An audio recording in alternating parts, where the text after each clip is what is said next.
Hi friends, இன்றைக்கி நம்ம simple but tasty chicken recipe தான் பார்க்க போகிறோம். ஃபஸ்ட்டு ஒரு கடாயில் எண்ணெய் ஊற்றிட்டு சிக்கன் பீசஸ் சேர்த்துக்கோங்க. இதுக்கு வந்து சிக்கன் பீசஸ் கொஞ்சம் பெருசாக இருந்தால் தான் நல்லாயிருக்கும். இது வந்து நல்லா ஃப்ரை பண்ணிகிட்டே இருங்க.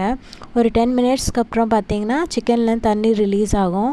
இந்த தண்ணி வந்து நல்லா வற்றினதுக்கப்புறம் ஒரு 5 தக்காளி பழம் எடுத்துகிட்டு 4 ஸ்லைஸ் கட் பண்ணிவிட்டு இதில் வந்து சேர்த்துக்கோங்க. சேர்த்துட்டு வந்து பார்த்திங்கன்னா நல்லா இதை ஃப்ரை பண்ணிகிட்டே இருங்க. ஃப்ரை பண்ணிவிட்டு இதுக்கப்புறம் ஒரு 5 மினிட்ஸ் கழித்து பார்த்திங்கன்னா தக்காளி எல்லாம் சாஃப்ட் ஆக ஆரம்பிக்கும். இந்த ஸ்டேஜில் பார்த்திங்கன்னா நம்மளை தக்காளியோட ஸ்கின்ல ரிமூவ் பண்ணிக்கணும். அதுக்கப்புறம் பார்த்திங்கன்னா வாங்க இதுக்காக மசாலா நம்ம ப்ரிப்பேர் பண்ணால்.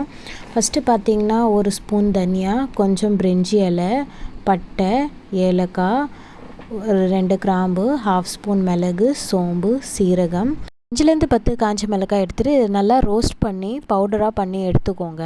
மசாலா பார்த்திங்கன்னா கொஞ்சம் கொரப்பாகவே இருக்கட்டும். ரொம்ப ஃபைன் பவுடராக வந்து இது பண்ணிக்காதீங்க. இந்த மாதிரி இருந்தால் ஓகே.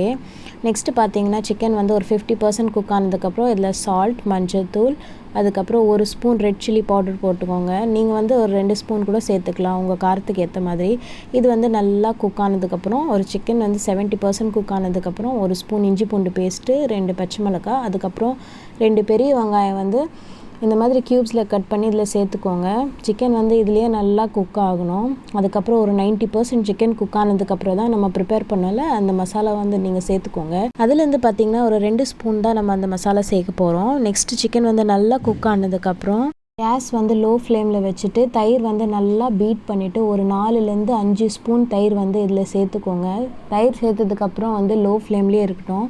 5 நிமிஷம் வரைக்கும் அந்த லோ ஃப்ளேம்லேயே அந்த சிக்கன் வந்து நல்லா குக் பண்ணிகிட்டே இருங்க. ஒரு 5 நிமிஷத்துக்கு அப்புறம் பார்த்திங்கன்னா நம்மளோட tasty and easy chicken recipe ready ஆகிடும்.